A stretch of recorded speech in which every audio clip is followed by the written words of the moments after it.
up your frozen dinners, grab your TV tray, and settle in for another episode of the Plus Platoon, your podcast for all things Disney Plus, brought to you by Disney Plus fans. Watch along with us every week as we cover all the new, the old, the good, and the bad on Disney Plus. So put down that remote, don't touch that dial, and welcome your fabulous Plus Platoon host. Hey everyone, welcome to the Plus Platoon. We're a Disney Plus fan podcast that gives honest, spoiler-filled reviews of movies and shows on Disney Plus. We look at new releases, coming attractions, and we'll even go back into the vault to revisit some of the classic Disney that's on the platform. Make sure you're subscribed and you will never miss a moment. I'm going to bring in Pete this week. Pete, glad to have you with us. Hey, Derek. Glad to be here. I'm excited to talk about shorts. I love shorts. Me too, because pants sometimes are just way too hot. I know, right? And we've also got Steve this week. Hi, everyone. Hey. Yeah. I love the humor. Thank you. If there's ever a location for dad jokes, tonight's the show.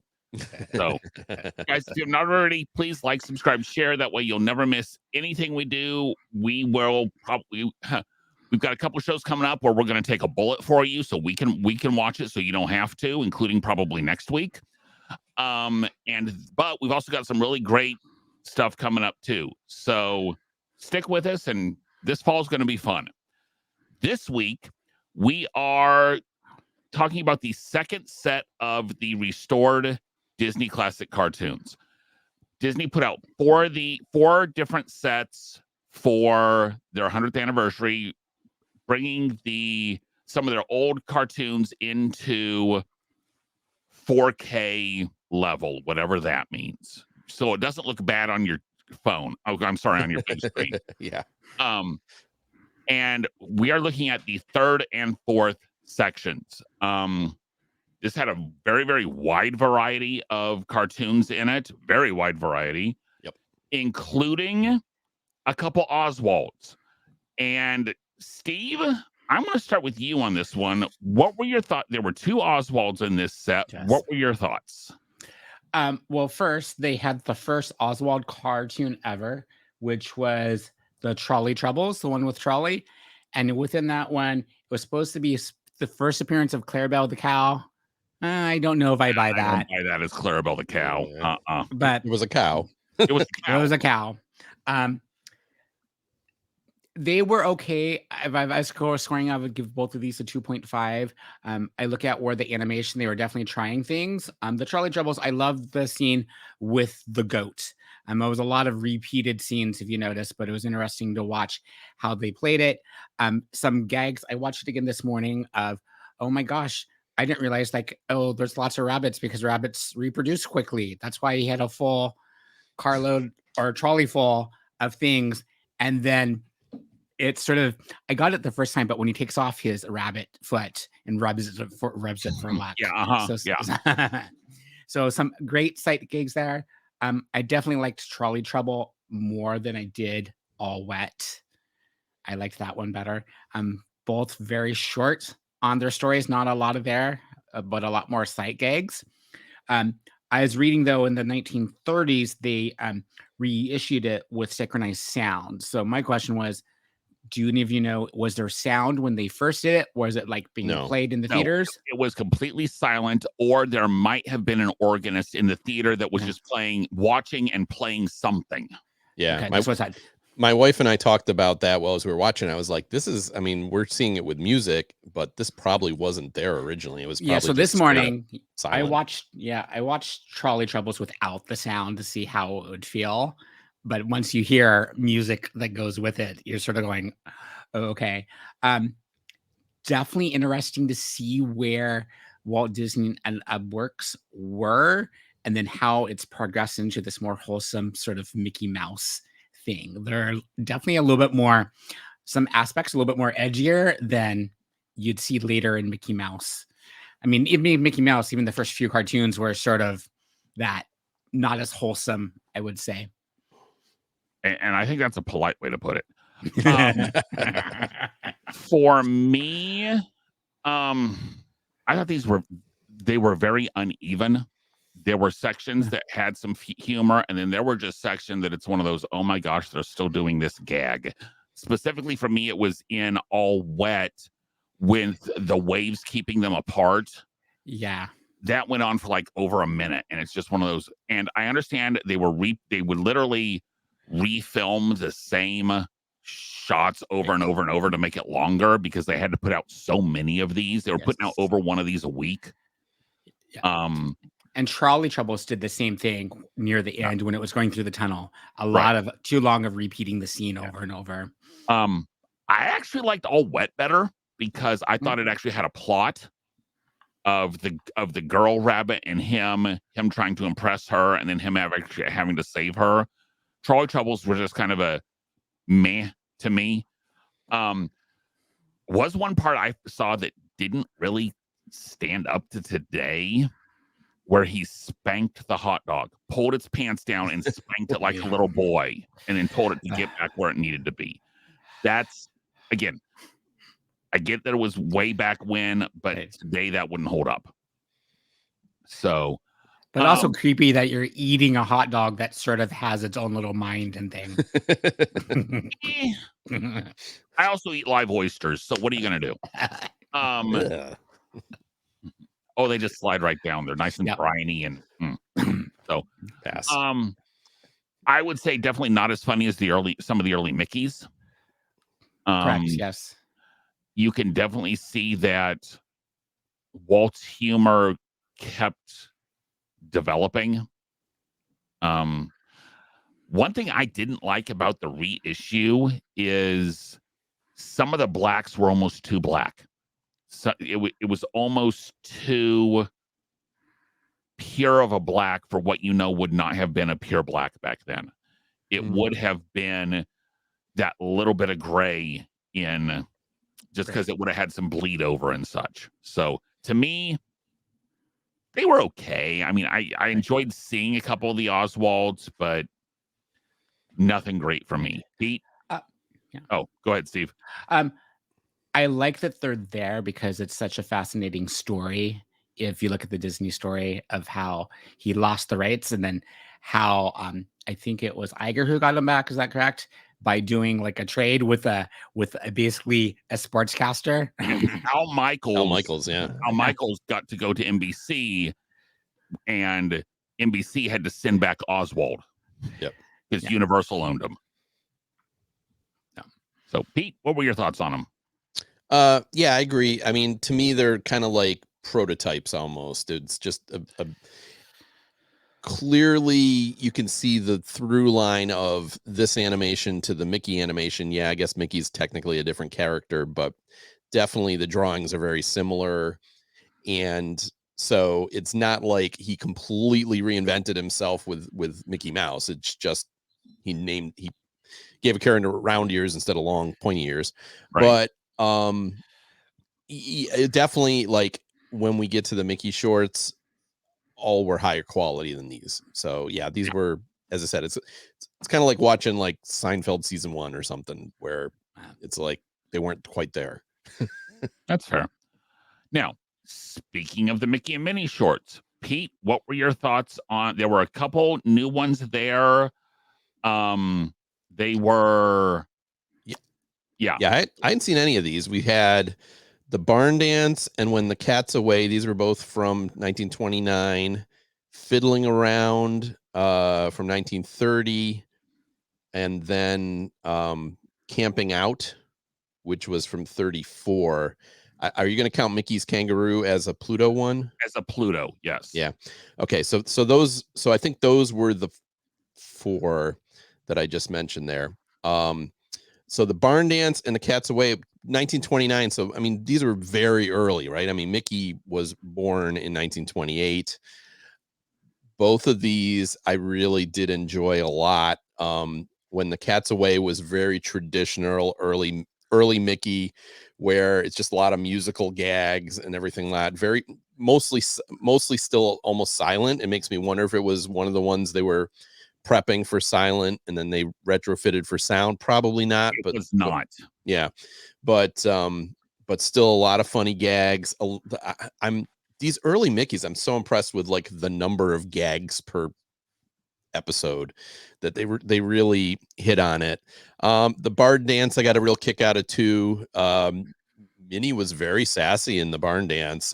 She was kind of working between Mickey and Pete, and usually Pete's like kind of the bad guy throwing himself, and in this one she was like, oh, I'll go with Pete. Oh, his car broke down with him.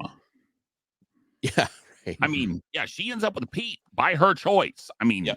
She goes back and forth a lot in that one. But I did enjoy the gags in that. Again, I think my favorite was the Mickey's giant feet. She would step on him when they were dancing, and then he put a balloon in his pants and made him light on his feet, but then it kind of floated. I thought all that was really clever.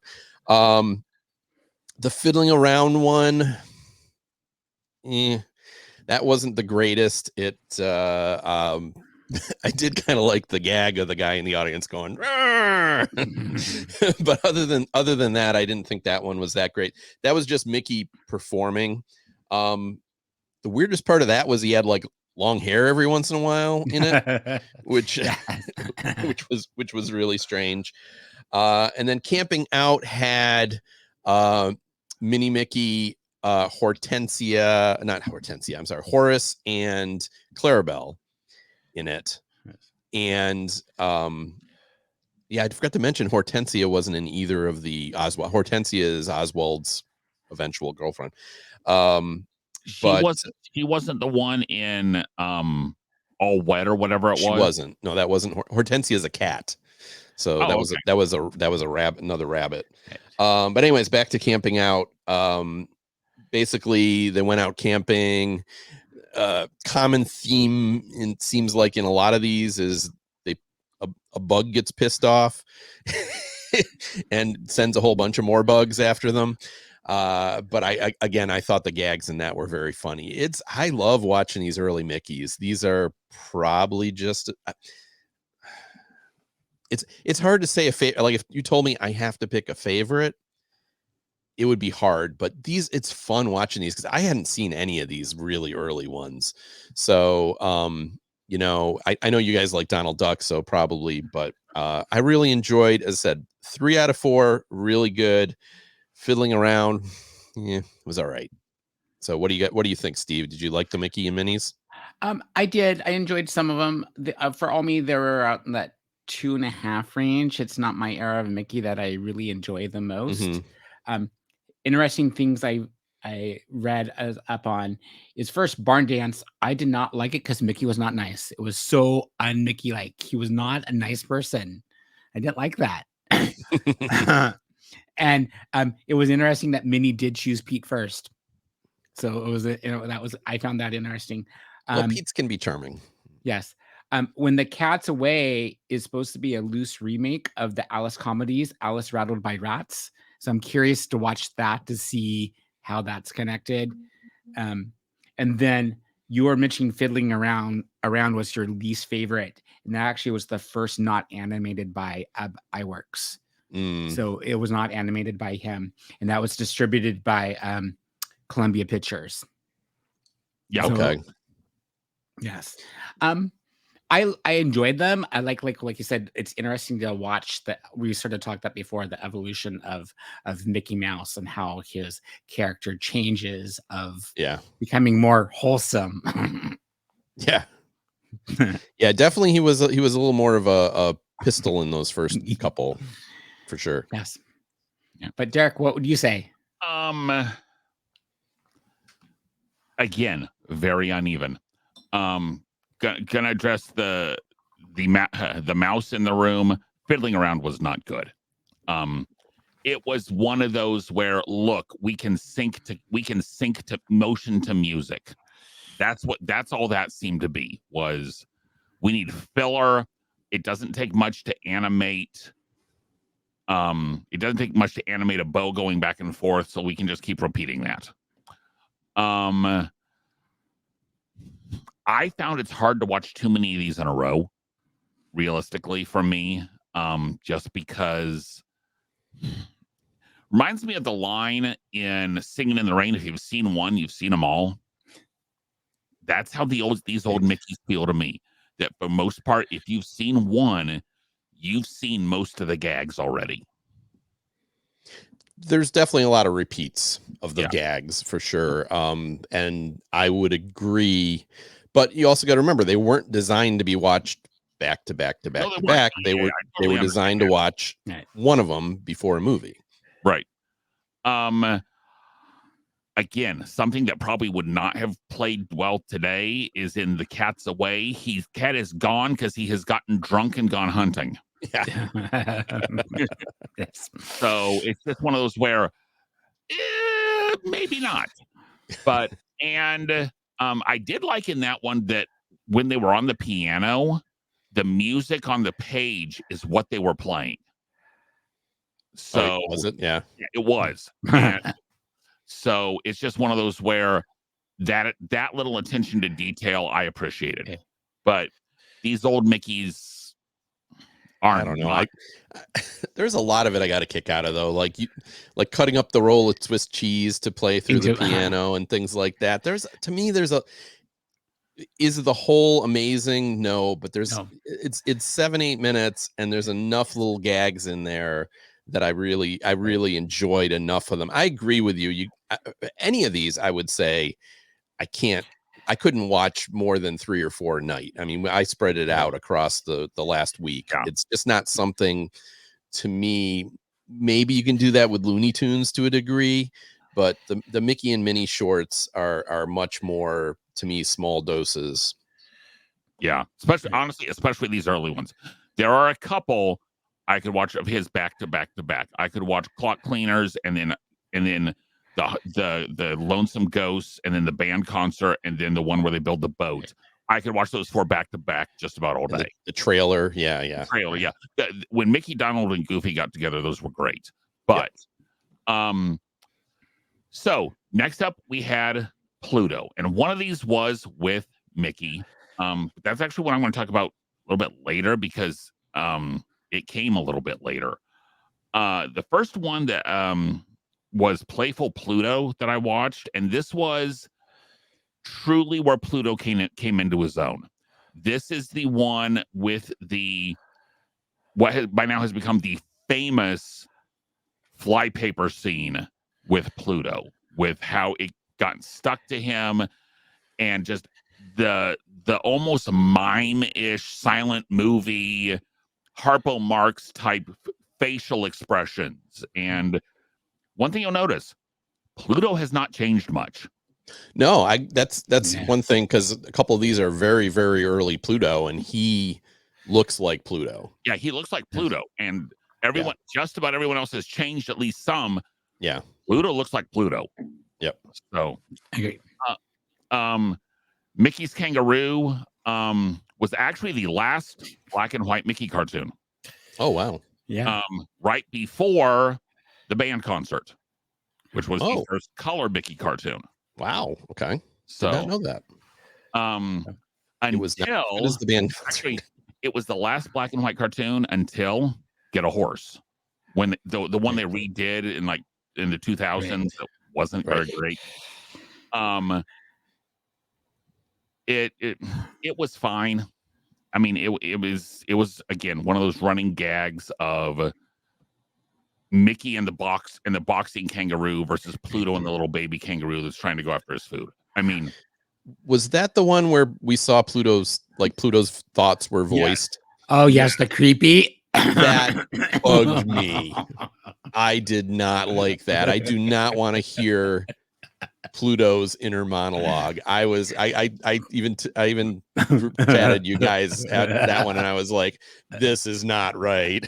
No, dark evil voice for Pluto. No. Well, especially it's like, how am I going to kill these two? Almost like, and even like, not to interrupt you, Derek, but that one also, Mickey was just getting the crap beaten out of him for like 5 minutes, and it wasn't really funny. No. I never said it was funny. I said it was the last black and white, which is probably why they included it. Yeah. So, no, Pete, I have to say in my notes. It was Pluto's thinking is creepy. That's what I wrote down. Yeah. Then we had Bone Trouble, which I love, and I've always seen this, but I never really thought about it. Pluto's shiny eyelids are it's just one of those where, to show that they're a different color and different texture than the rest of him, which eyelids on dogs are. I mean, it's just one of those where, again, one of those little details that has remained consistent over the course of Pluto's career. So, I loved the Hall of Mirror gags in Bone Trouble. Again, not necessarily something new, but it was something very, very, very well done. Pluto Jr. was not great. There was nothing new there. There was nothing. It was Pluto and a puppy. I mean, there was not really anything new in Pluto Jr. to me, anyway. So Pluto was okay. Pluto was, I would put him, I definitely put those that had Oswald. Personally, I'd put him ahead of some of the old Mickeys, just because of the flypaper scene. I mean, honestly, that flypaper scene has to be among the most iconic Disney short cartoon scenes that there is. So, Pete, what were your thoughts on the Pluto sets?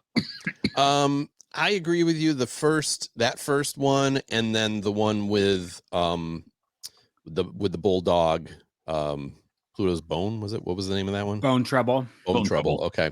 Bone Trouble. I think of the ones we've talked about so far, that's the first one that I've actually seen like the whole thing of. Yeah.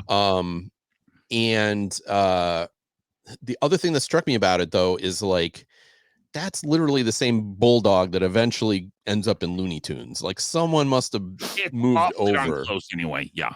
Yeah, it's very close to who was also Spike, called Butch, I believe. Butch, yeah. Butch or Spike, either one. Or Spike. Yeah. Oh, that's true, Spike. So I thought that was a little weird, but yeah, that I think was my favorite of the bunch. You know, I did not like Pluto's inner monologue. I like Pluto silent, and again, lots of gags, and that was the best of this bunch.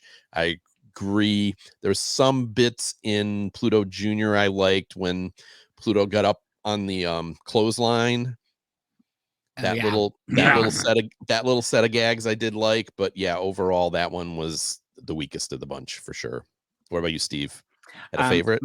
My favorite out of those was the Bone Trouble. I loved like the Hall of Mirror stuff. I also learned that Clarence Nash, who does Donald Duck, he has an uncredited. He's actually the chirping birds that you hear throughout that. So that's just sort of that fascinating thing of there's some things like that was happening by voice and not like other sounds. So I found that fascinating. Yeah. I also liked like you said, with the flypaper scene, like not realizing that's where this had come from, because I've seen clips of that before, but never seen the entire thing. Pluto Jr. was okay. It was cute. My response was, Pluto has a child. What? Yeah. And that you never see again. Correct. Yeah. Yeah. So, okay, Pete, you lost the toss on this one. We had two silly symphonies in this group. We had Winkin', Blinkin', and Nod, and we had Mer Babies. Yeah. And I'm not sure why they chose both of these, because they were so similar to me. I actually do know why they chose both of them. Oh. They chose Winkin', Blinkin', and Nod is, quote, apparently universally considered one of the most visually stunning. Like the visuals in Winkin', Blinkin', and Nod are great. Mm-hmm. I mean, you have to admit that it looks a whole lot like the Fantasia Mickey Mouse stuff. Right. And Mer Babies was one of the last silly symphonies, and it was actually not done by Disney animators. Really? Okay. It was done by harmonizing animators that had come. It was outsourced to them, so Disney could finish Snow White. Yeah. Interesting. So of the two, I think I liked Winkin', Blinkin', and Nod slightly better. Again, I thought some of the gags were pretty clever. It went on too long, though. It went on. I mean, for an 8-minute short to go on too long is not a good thing. It was too long, about 3 minutes in. Yeah. Well, again, there was, I thought it was cute. Predictable when they're getting caught on each other's fishing lines and things like that. There was, as I said, there was a few gags that were good. I liked that it ended up being like a dream or whatever. So there's a few moments of those, but these are not the best of the silly symphonies by far. I would, of all the shorts that we saw, these are the ones I would be least likely to go back and watch again, because I just thought they were kind of boring. I mean, I will agree with you that the animation was very pretty. There was some nice stuff done with Winkin', Blinkin', and Nod, and they use silly symphonies a lot to be experimental, right? I mean, Mickey was the core and his friends was the core, and Silly Symphonies was more about let's try something. So I give him credit for that, but it just, these ones weren't particularly good. So that's really all I got to say. What about you, Steve? Any? Same thing. They were my least favorite out of the bunch. Visually stunning. I've heard of the story, Winkin', Blinkin', and Nod. Being a teacher, it's come across, but way too long. Oh my gosh, just get to the point. And the Merbabies, I just felt bored. Like it's like some scenes went on forever. I honestly barely remember anything from the Merbabies. It was so boring. So they were jumping in the water and then they came back. Yeah, and they were. There was a circus. There was a circus parade. That's what I remember. Oh, right. Okay. See, I've already forgotten. I'll be honest. I didn't finish Merbabies. I just said nope. Did you make it to the parade? Skipping through, yes. But to me, I mean, from the start, you couldn't understand the soprano in Winkin', Blinkin', and Nod. You couldn't understand what she was saying at all. So why recite the poem if you're not going to have her be able to be understood? I mean, was it just me? It was, yeah, I agree. It was like, I usually have the captions on, so I especially for these shorts, because it's especially for like Donald and Chip and Dale, you like really get what they're saying versus just watching it. So I was able to understand because of that. So okay. To me, I mean, I understand why there are people who like Winkin', Blinkin', and Nod, because it was Walt in his kind of the start of his like that little young boy phase, almost a Cupid doll type look. Gotta admit they looked a whole lot like Michael and Peter Pan. I mean, that little doll that little boy face was used a lot. That cherub angel. Yeah. Think the angels in Fantasia. Yep. The little thing in the Greek. Beethoven's whatever. Eighth, maybe. The pastoral. Right. Is it seventh or eighth? Is the pastoral? So, I don't know. These were not great. These were, again, my very, very, very least favorite. Yeah. I don't think I actually sat through all of either of them. I skipped. So just because did not hold my attention, and I had better things to watch. Speaking of which, Steve, I'm doing you a huge favor on this one, because as the head of this program, I could have been the one to pull these, but Steve, we had 3 Donald Ducks in this one. Yes. We had Old MacDonald, we had Chips Ahoy, and we had the inferior decorator. Inferior decorator. Yes. What do you think of the Donald Ducks? So first, the Old MacDonald Duck, we've actually seen clips in The Reluctant Dragon. So that was the scene from there. Very brief. That was my least favorite of the 3. Still classic Donald, not a lot of story. He's fighting with a fly, and so enjoyable. Again, some great sight gags, and it's always great to see Donald going from calm and cool and collected to losing his temper. Chips Ahoy was in the middle for me. Found out this was shown before the Black Cauldron. So that's there. It was actually the second last cartoon to star Donald Duck, and it was the last to feature the Chip and Dale as what's considered the part of the golden age of animation. It's my least favorite Chip and Dale cartoon. Wait. No. I got to back you up. Okay. Yes. This was made in 1956. And according it said it was the last to feature in the golden age of animation, the last Chip and Dale. My issue is the fact that it debuted with the Black Cauldron. Not debuted. It was shown before the Black Cauldron. Okay. That makes a whole lot of... I'm just going... Right. Yeah. Sorry about that. Yes, it was shown before the Black Cauldron when the Black Cauldron was released. Fair enough. Okay. It's my least favorite Chip and Dale cartoon with Donald Duck. They're so much better, I guess. And I forgot how squeaky their voices are because I haven't seen one in a while. I liked it enjoyable. I think Donald does well when he's paired with his nephews and with Chip and Dale. Yes. More of his nephews than Chip and Dale. My favorite out of this, though, was Inferior Decorator, where Spike the Bee was first introduced. Overall, I guess I liked the gags more. I liked the story. I enjoyed that one a lot more. All, again, classic Donald, starting off all happy and thinking he's going to get the best of someone. And then usually poor Donald never usually comes out on top. But okay. For me, I would agree Old MacDonald was probably the weakest.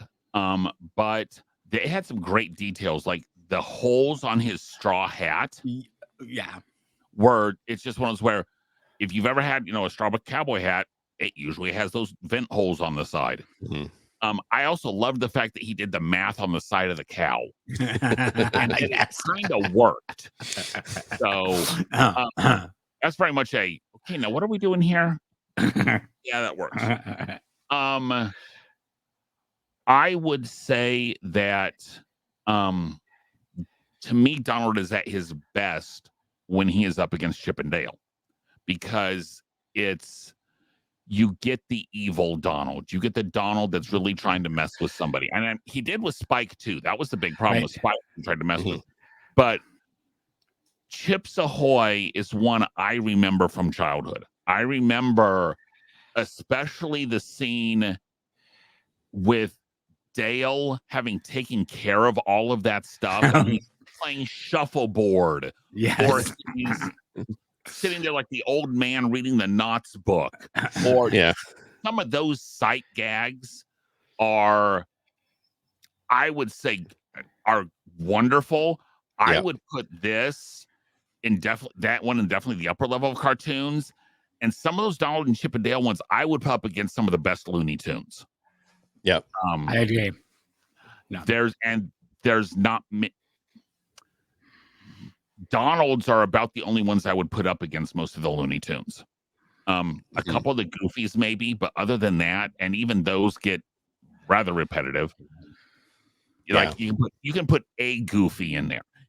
Probably either football, the Goofy football, or the Goofy skiing are probably my two favorites. Yeah. But the Donald against his nephews and Donald against Chip and Dale, but I think he's better with Chip and Dale because again, they are so. I sometimes, because like, to me, Donald needs to do something that makes him deserve it. And sometimes with his nephews, they're just mean to him without him. Without him even really deserving it. Yeah.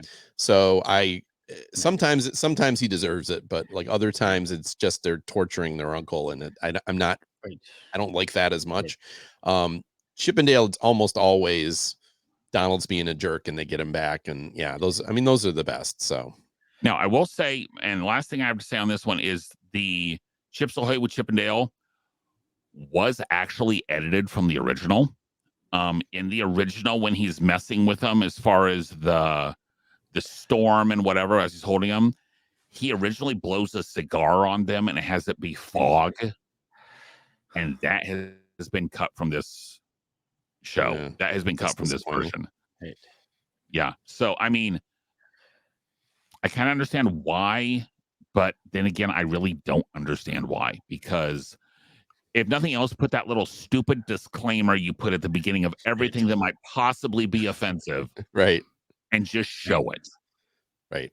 So, Yeah, Pete, I'm what not. were your thoughts? Any other thoughts on the Donalds?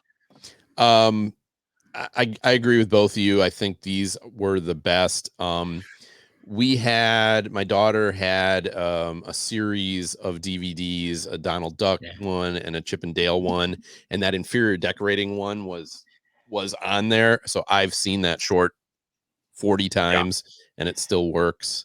The Chip and Dale one I hadn't seen in a long time, and I really did like it. I liked all three of these. I really did. I mean, again, a lot of being stunned by insect jokes in this group of things. Yes. But yeah, Spike the Bee is great. He only appears in a couple of shorts. There's another Donald short where Donald's at the beach. That's a great one. That's a great short. And there's another one where Spike is like an old bee, and they get stranded on like an island. Okay. Oh, I don't remember that. But anyways, three very solid Donald shorts. I would agree. Probably McDonald Duck is if there's a weak one of the three, it's probably that one. But the other ones are so good that it doesn't mean that one's bad. It's just, if we sat here and we were going to rank, all three of those Donalds would definitely be in the top 5 of these shorts, this group of shorts. These? Yes, definitely. Yes, of these. Oh yeah, they were all my top 3. Like Chips Ahoy and Inferior Decorator are very close. I'm just putting Inferior Decorator slightly above because I enjoyed it. Yeah, just a little more. Yeah. So this brings to a close the Disney 100 reissue of all these different cartoons that they said they were going to do. I hope they don't stop with some of the ones that are still not on the service, especially a bunch of the old Mickeys. While again, you may not be able to sit and binge them, watch, every time you went and watched something else on Disney Plus, you watched one old Mickey, life would be better. Yeah. Let's face it, you'd have something happy to think of when you're watching Loki. And so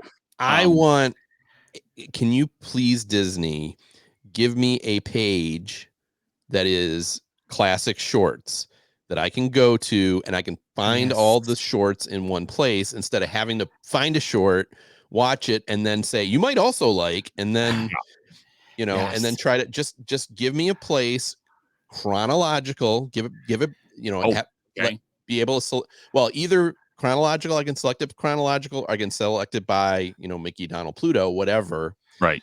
But, I should be able to say, let me find where all these shorts are, and I can just scroll through them. Please, if any Disney person is listening that has anything to do with Disney Plus, give us that. Thank you. I would definitely agree with that one. Well said, Pete. And to me, there's one specific Donald and Chip and Dale one I'm missing is the one where he's the lumberjack. Oh yeah. That one is not on the service, and that is probably one of the best Donald and Chip and Dale ones. So anyway, also this week, it debuted on ABC during their showing of Encanto, was a short Once Upon a Studio.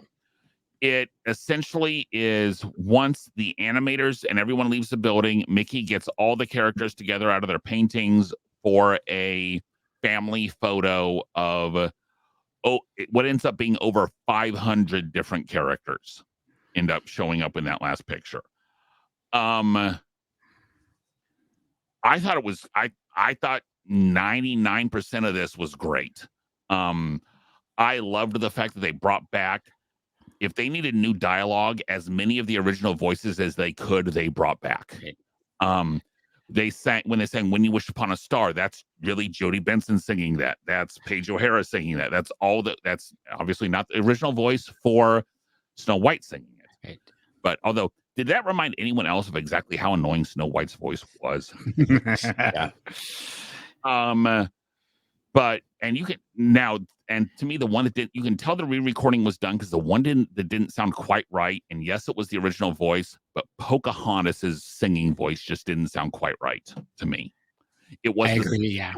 it was the same gal, It but was as Judy I was Kuhn, yeah. but as I was listening to it, it's one of those that's not quite right. You could tell it was older because it was a little lower.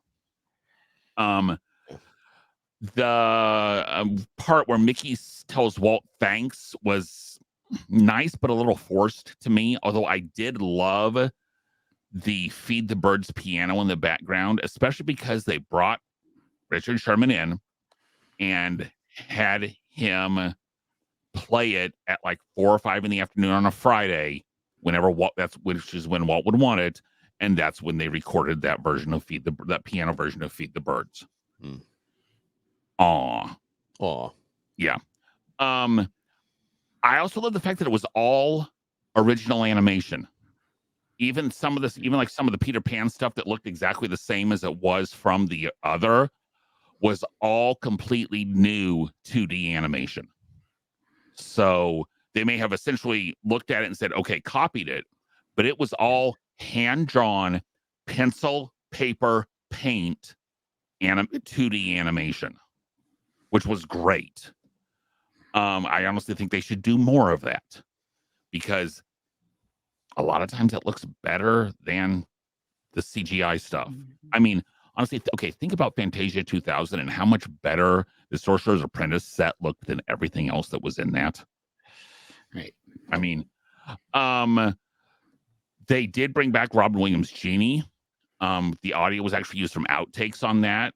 That was not AI with his voice. That was there are apparently hours of Robin Williams stuff that they didn't use as Genie, which I would love to see the Robin Williams cut of Aladdin at some point. Although some of it they couldn't air because I've seen some of the outtakes of stuff that crosses that line just a lot. Yeah.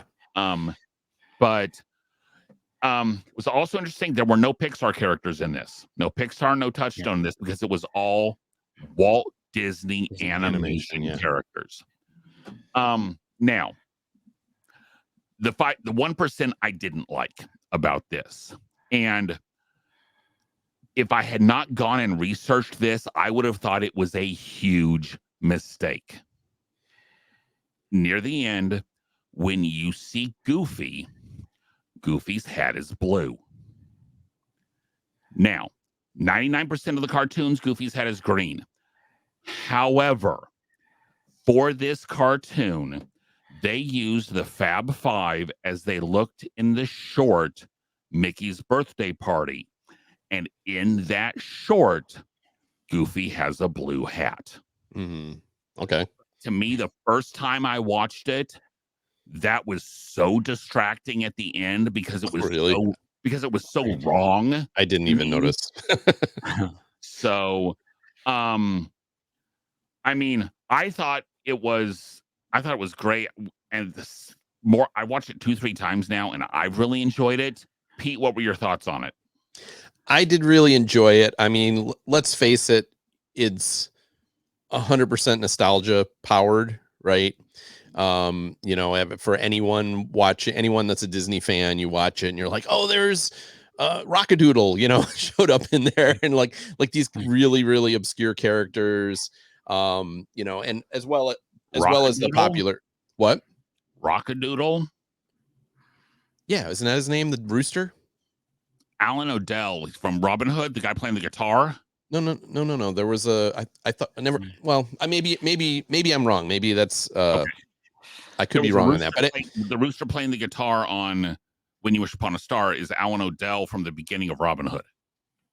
Oh, okay. Well, maybe I got it wrong. Anyways, very a lot of characters that are not just the princesses and everything. They really brought a lot of characters. They were able to get a lot of bits from each character, give them all something to actually do as opposed to just stand there. Okay, who was the only Disney princess that did not appear? Who was the only Disney princess that did not appear? Because she's Pixar. Oh, Merida? Merida. Yeah. Merida was not in this because she is Pixar. She's Pixar. Right. Yeah. So yeah, that's fine. Princess Leia is a Disney princess too, but she was Star Wars. So I did like it a lot. As I said, it's like, and it's nice that they did the traditional animation and the way they did it, everything like that. It's also, to me, it was like, well, this is an easy play, right? You just let's just bring a bunch of characters together and everybody's going to go, yay, a bunch of characters. So, it's again, very nostalgia driven, and but it was done well. So Steve, any other addition? I guess like some of the great like little comments and sight gags, like Cinderella and Prince, is it Philip or whatever, coming down and he lost his shoe instead. I think that is literally Prince Charming. Prince Charming's right, but he lost his shoe and they giggled, and then Prince Eric's dog from the Little Mermaid runs by, and you hear him yell after Eric. So all these little quick nods, if you know the sort of the movie, it was great. I know we are pausing at certain times to guess. So can we identify the character? Like the reluctant dragon showed up. Some of them, like, I don't know who that is. Who is that? So between me and my other half, it's like, okay, that's that. And then at the very end, just pausing and counting. Like today, I was counting how many of the 101 Dalmatians are actually in the photo. I got up to 80, I think. So my question is all 101 in the photo? Yeah. Because I got up to 80 of them. And I do want to apologize. Rockadoodle is not a Disney character, so Okay. I was wrong on that. But it was nice, like all the way from Silly Symphonies, like the trees in the back, in the very back of the photo, all the way up to the most current. It was nice to see, like, including that combination. Princess from Wish, Asha, yeah, right. And I was very happy. It's fine that she was there. I was very happy that he didn't like make her front and center. Yes, which would have felt it was already a little Moana heavy, I thought. Like every Moana character had to show up, it seemed like. I only counted 2, Moana and Maui. The pig was there too. Pua was there, and I thought Hey was in a shot too. Oh, well, so, but that's fine. Recent, and they could get the voices. Yeah. I mean, yeah. So, little unusual the fact that we're not going to do any kind of pixie dust ratings tonight, just because these are all so wildly different. But really enjoyed most of what we watched tonight. Some of it was repetitive. Some of it was a little, lack of a better term, boring, like the Silly Symphonies. But it was all, as a Disney fan, as an old Disney fan, which I think all three of us definitely are, they were all worth watching at least once. For sure. So, yeah. Yes. Yeah. And I would, if someone were to ask me, I would say number 1, the Donald Ducks, number 2, the Mickey and Minnie stuff, and then probably number 3, the Pluto stuff. The Oswald and the Silly Symphonies were, for historical purposes, sure, not the greatest of the bunch. Yeah, I would say, I would tell someone to go back and watch, because these are the only 2 Oswalds that are actually on the service. So I would go tell somebody to watch at least one of the Oswalds before you watch one of the Mickey and Minnies, just because you need to understand Oswald to truly understand Mickey, because Mickey was basically a mouse version of Oswald, at least early. So, okay. We have a very, very short Disney Plus news this week. For Disney Plus news, the animated series Gargoyles is going to be getting a live action treatment on Disney Plus. I never watched Gargoyles. Steve, did you ever watch Gargoyles? It was 90s, I think. I don't think anyone really did watch Gargoyles, but apparently they're going to do a live action version of it. Kate would have been the most likely to of the group, and I don't think she did. I don't think she watched Gargoyles, but I mean, we can always ask her next week. But The other part I did not put in there is Warwick Davis is absolutely going off on Disney for dropping Willow, which I can understand. Yeah. So, all right, next week it's going to be our Halloween show, and simply because it came out this year and we have to watch it, we're going to be doing the new Haunted Mansion movie. Now, Pete, you've seen it. I did watch it recently. Yep. Steve, have you seen it? Yes, I've seen it. I saw it in previews. Okay. I have not seen it yet. I think you can tell how much I'm looking forward to this one. I would say if you keep your expectations low. How low? Eddie Murphy low or lower? No, not that low. Not that low, Okay. but like Jungle Cruise low. Oh, Jungle Cruise was not a bad movie. oh yes, it was. No, I know. No, Derek, it was not. But I didn't think it was a bad movie either. But Derek hated it. So if Derek hated Jungle Cruise, okay, I get Jungle Cruise a 2.5, which I would definitely go back and relook at this time. keep your expectations low. Fair enough. yeah. Okay, so am I going to give it above or below a 2.5? Below. That's my prediction. I think you'll be somewhere around there. Okay, that's fair. So anyway, we are doing Haunted Mansion next week. As you prepare, though, keep in mind there will be a question on there. Which is the definitive Haunted Mansion movie? This, Eddie Murphy, or the Muppets? So, and you can't just go default the Muppets right away. So, you're going to have to kind of like defend yourself. So, we've got some spots coming up in December that we don't have stuff, and especially into January that there's not much announced yet coming out. So we do need some suggestions. Please email us at plusplatoon@gmail.com. We are on Facebook, Twitter, Instagram, X, Y, and Z. Please let us know if you have suggestions. Let us know if you have comments, things we can do better, things that you like that we can do worse. I don't know. I'll give you feedback at this Stop point. talking so much.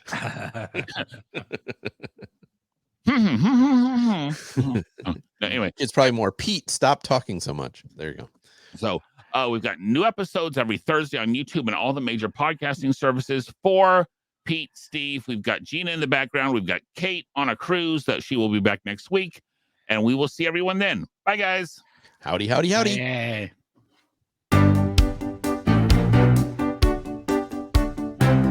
Thanks for watching this week's episode of the Plus Platoon. Be sure to subscribe to the Plus Platoon podcast to keep getting great content each week. Then head over to Apple Podcast and leave those 5-star reviews as they help make the Plus Platoon visible to even more Disney Plus fans. Also, go to YouTube and like and subscribe to the Plus Platoon channel, where you can watch all future episodes live. If you have a question for the Plus Platoon, please send us an email to plusplatoon@gmail.com or connect with us on Facebook, Twitter, or Instagram @plusplatoon. The Plus Platoon is a Disney Plus fan podcast and is not affiliated with the Walt Disney Company or the Disney Plus streaming service. All opinions expressed on the show are solely those of the individual hosts and in no way reflect the views of the Walt Disney Company. Thanks for watching, and be sure to stay tuned for next week's episode because the Plus Platoon is to be continued.